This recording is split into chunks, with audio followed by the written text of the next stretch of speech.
One of my dogs died 12 days ago. She was fine, or seemingly fine, and still very, very happy on Thursday night. Couldn't tell anything wrong. Friday morning, she's fine. Friday evening, she's not quite as interested in food. Saturday morning, she seems okay. Saturday night, I'm a little bit concerned. By Sunday evening, she definitely needs to go to the vet the next day. I need to call and make an appointment immediately. And Monday morning, she can't stand any longer. But I think we'll be able to, whatever it is. I mean, she was fine a couple days ago. So we take her in, and that afternoon, I'm very surprised when the vet calls and says that he recommends euthanasia. We chat for a little while, and in this case, I talked him out of it because the problems were congestive heart failure and kidney failure. And my experience with kidney failure in animals is I've had a lot of dogs and cats die of old age of kidney failure. They say with dogs and cats that if they die of kidney failure, you've done everything right because it's the first thing to go when they get really old. And that has been a really long, drawn out process. So because like 6 months or 8 months, so because it was so fast, we tried some things, and then I was very surprised to get a call the next morning that she was dead. And it's it made me think a lot, as I've often thought about sort of faster versus slower deaths. And my mom a couple years ago uh, was diagnosed. She seemed to be doing okay. She's getting older, and then she was diagnosed with pancreatic cancer. Well, she first had pain in March and was diagnosed in June, and she was dead in November. So that was not long, but it was longer than 3 or 4 days. And I was her sole caretaker, and we spent, I moved in, and we were spending all our time together. And there was something, I mean, the whole process of watching someone you love die is a nightmare. There are people who say that it's, the process of watching somebody die can be beautiful and moving, and I don't see it. Maybe for somebody, but it was just horrific. The worst 6 months of my life, and the worst and the hardest thing I've ever been through. And that said, we did have time to say our goodbyes.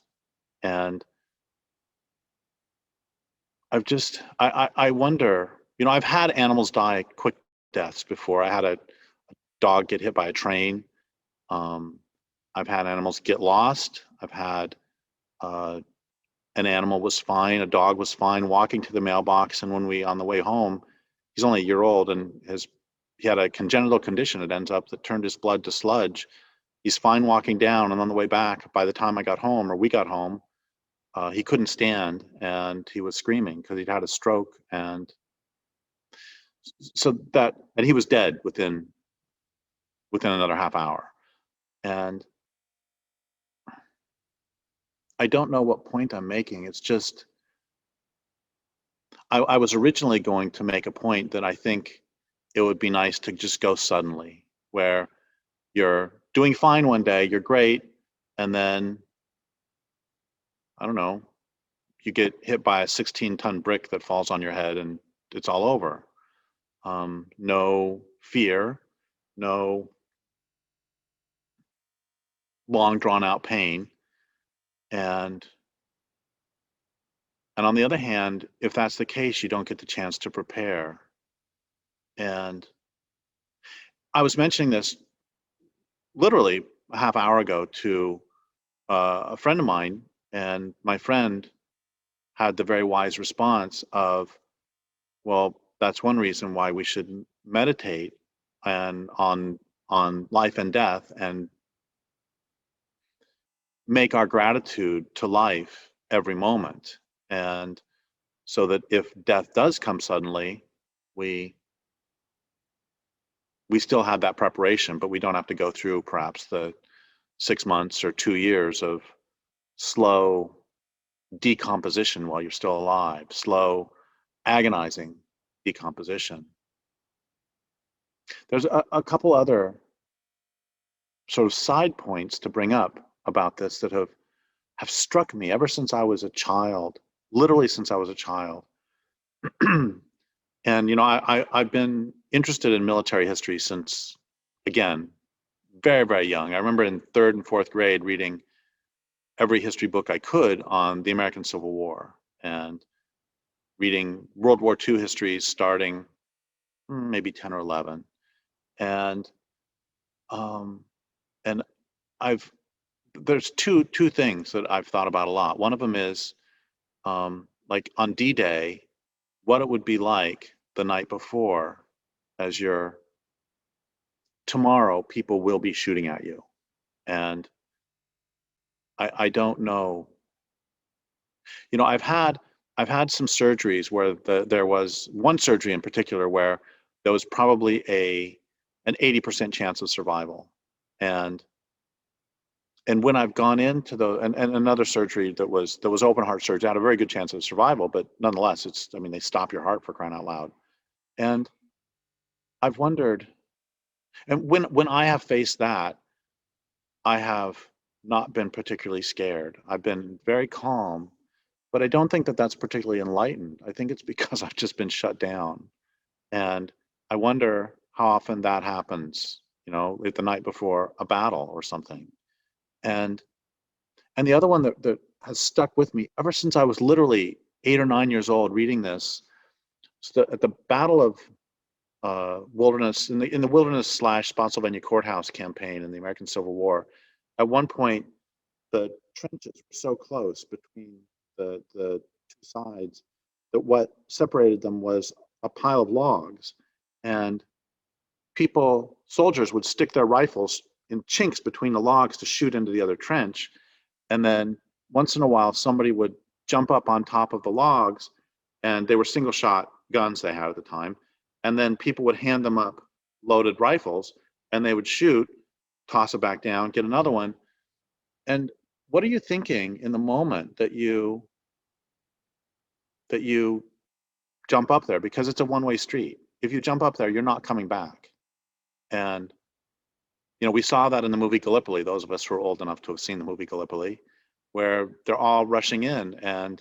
Or at the Battle of Cold Harbor in the American Civil War, the Federal troops rushed into entrenched lines and they knew that this was such a pointless attack that the soldiers wrote their names and addresses on pieces of paper and pinned them to their shirts so that when they were dead, people could know who they were. And I don't know how we got to here. I guess we got to here because that's almost the worst of all possible worlds, of not having the real time to say goodbye, and at the same time knowing the immediacy. Again, I don't know where I'm taking this, except I think this morning as I was thinking about doing this, I was remembering a line by R.D. Laing where he says, this is going to butcher the line, but it's basically, life is a sexually transmitted disease that is 100% fatal. And, it's the one thing we all share is that we all, well, two things. One is we were all born, and the other is we will all die. And apart from that, we might not speak the same language. We might not.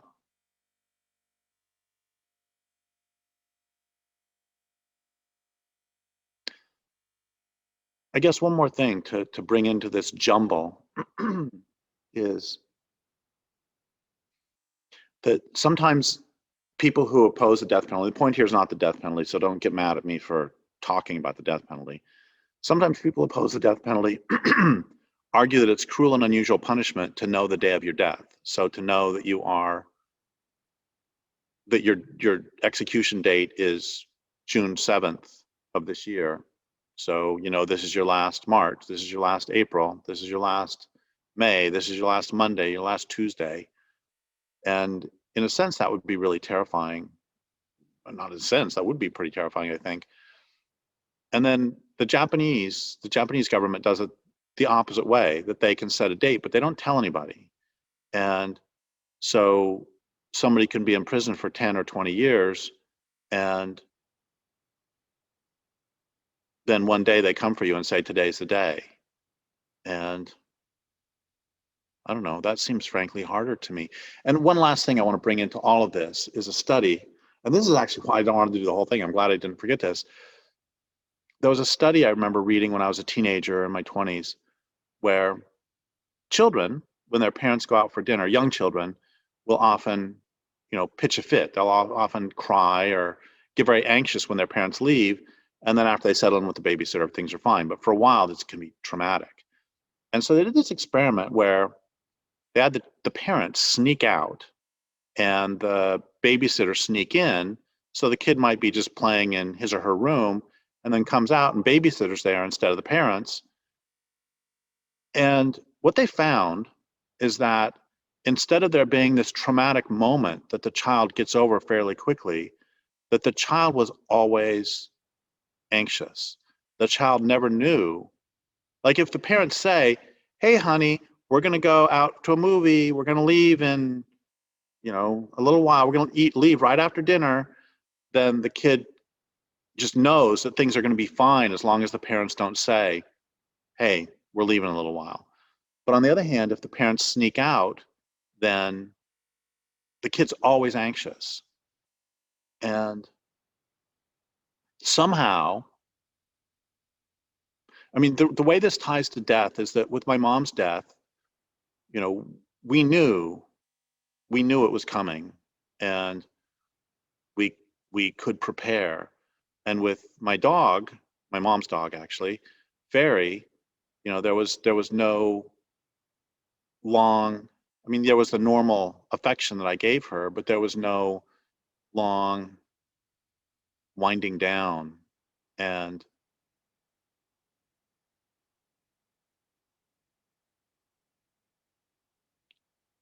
I don't know, I wish I had a rousing end, but I guess the most important thing is the thing that I actually didn't say, but instead my friend said about the importance of showing gratitude for life now. I mean, I guess if we want to make a sort of Hallmark style point, it's that I'm really glad that I, gave the dog as much affection as I did just on a day-to-day basis, so that when, I guess here's another part, is that my mom carried around in her wallet a thing from a newspaper from when I was a kid. She had this my entire life that I know of, which was basically a story of people saying good things about someone at their funeral. And the whole point of this is don't wait till the funeral, because you never know when that moment is. So if you love someone, love them now. And if you love your life, love it now. And I know that's as Hallmark as you can get, but I think it's also one of the most important lessons individually that we can learn.